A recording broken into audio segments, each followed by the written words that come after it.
I just went on a trip with Children's Cup to Belize, and we had asked our tour guide to take us to the heart of Belize, to not just the beautiful places, but to some of the broken places. And so our tour guide, he took us to this place. It's called the London Bridges. This place is called London Bridges in Belize. And this whole area, so it's actually a swampland, and it's built up on all these decks and all these piers like you're gonna see in the video. But even our tour guides are a little nervous to be here. During storms, during the rainy seasons, it floods. And so they've built these bridges over the water. And so they started showing us this place, and we started talking to different people. And I remember we started playing basketball with some of the kids, and we were just having a great time. And I remember the sun was setting, and the entire community had come out to see what was happening. These people from America, why would they come to the London Bridges of all places? Like they should be at the resorts or the beach. Like why would they come here? And I remember I looked over, and I see this little girl and her brother, and they're sitting on top of a tomb. And this little girl, she had her hair up, she had hearing, she was precious. And her brother sitting next to her, he had these scars down both sides of his face. And I just remember seeing them. And there was something different about them. But I started talking to him, and I was like, you know, what's your name? And he said, LeBron. LeBron. LeBron? Your name is LeBron? What's your name?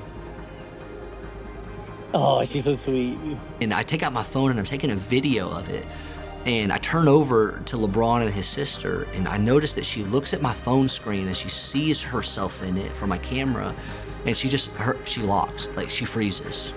And she's looking at my phone screen. I realized that wasn't a normal response. Like usually people see themselves and they'll kind of get all happy and they're like, oh my goodness, I want to see it. And it turns out that she had never seen her reflection before. Like she had never seen like what she looks like. And so I take my phone out, open the camera, I put it on selfie mode, and I set it in front of her, and she sees her reflection, and she just like, she locks eyes with it.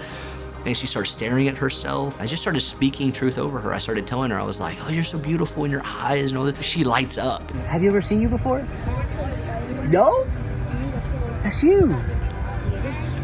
You're beautiful. You have beautiful eyes. And when you watch that video from the perspective of this was a little girl who had never seen herself, but it was so much more than that. Maybe it was a little girl who had never been told that she was beautiful for the right reasons, or maybe she had never been told that she had value or that she was cared for outside of just what she knew.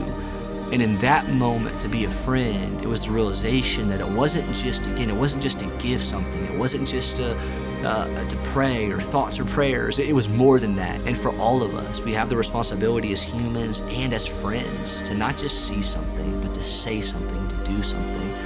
And when you give to Children's Cup and you give to be a friend, you're not just giving money. You're not just giving $44 a month. You're giving much more than that. You're giving identity. You're giving opportunities for these children to hear who they are and why they're here. And for so many of these kids all over the world, that's all they need. They need somebody to come in and be a friend. And that's what we can do. That's what we have the responsibility to do, is to be a friend.